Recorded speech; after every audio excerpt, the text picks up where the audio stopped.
வணக்கம். நம்ம எல்லாருக்குமே மனசுல அப்பப்போ ஒரு புயல் அடிக்கும் இல்லையா?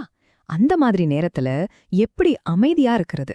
வாங்க, இன்னைக்கு ஸ்ரீமத் சுவாமி சித்பவானந்தரோட ஒரு அருமையான சிந்தனைய வச்சு அந்த உள் அமைதிய எப்படி அடையிறதுன்னு பார்க்கலாம்.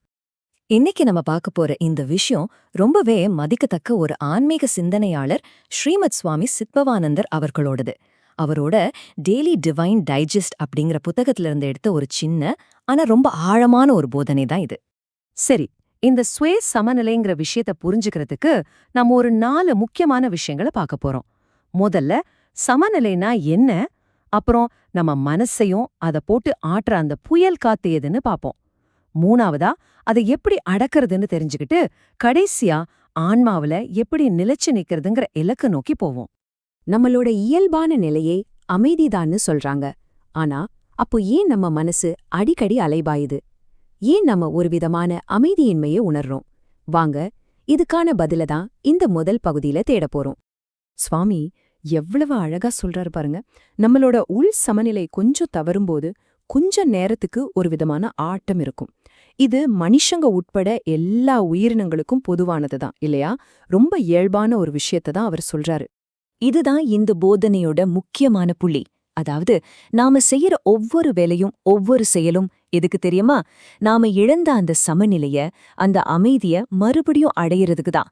நம்மளோட எல்லா முயற்சிகளுக்கும் இதுதான் அடிப்படை.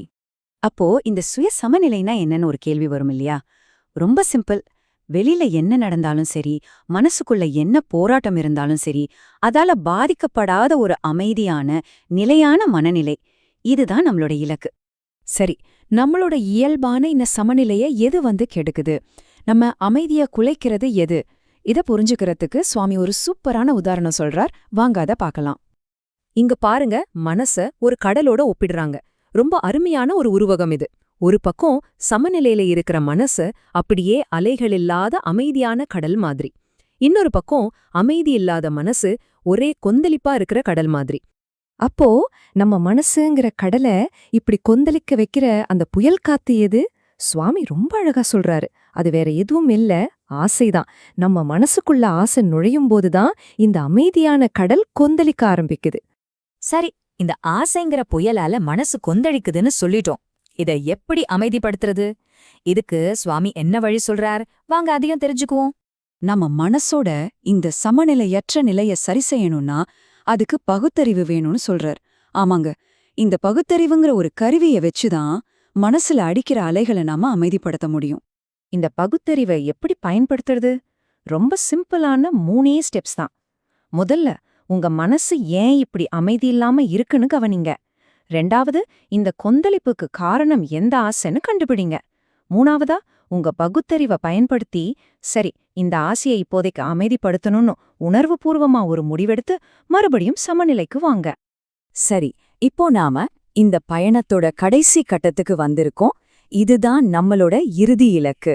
இந்த போதனை மூலமா நாம அடைய வேண்டிய இந்த உச்சகட்ட நிலை என்னங்கிறத பத்தி இப்போ பாப்போம். பகவத்கீதையில சொல்ற மாதிரி, வாழ்க்கையில வர்ற இன்பம், துன்பம், வெற்றி, தோல்வி மாதிரி விஷயங்கள் எல்லாம் கடந்து நிக்கணும். அதாவது, ஒன்னு கிடைக்கணும்னு அலையறதோ இல்ல கிடைச்சத காப்பாத்தணும்னு கவலைப்படுறதோ இல்லாம எப்பவும் சமநிலையில இருக்கணும். அதோட ஆன்மாவுல நிலைச்சு நிக்கணும். இதுதான் பகவத்கீதை சொல்ற அந்த பவர்ஃபுல்லான விஷயம். எல்லாத்தையும் தாண்டி உங்களுக்குள்ள நீங்க நிலைச்சு நிக்கிறது தான் உண்மையான நிரந்தரமான அமைதி. சரி, இந்த பேச்சு முடிக்கிறதுக்கு முன்னாடி உங்ககிட்ட ஒரு சின்ன கேள்வி. இந்த உதாரணத்தை உங்க வாழ்க்கையோட பொருத்தி பாருங்க. இன்னைக்கு உங்க மனசுங்கிற கடலை கொந்தளிக்க வச்சுக்கிட்டு இருக்கிற அந்த புயல் காத்து எது? கொஞ்சம் யோசிச்சு பாருங்க. நன்றி.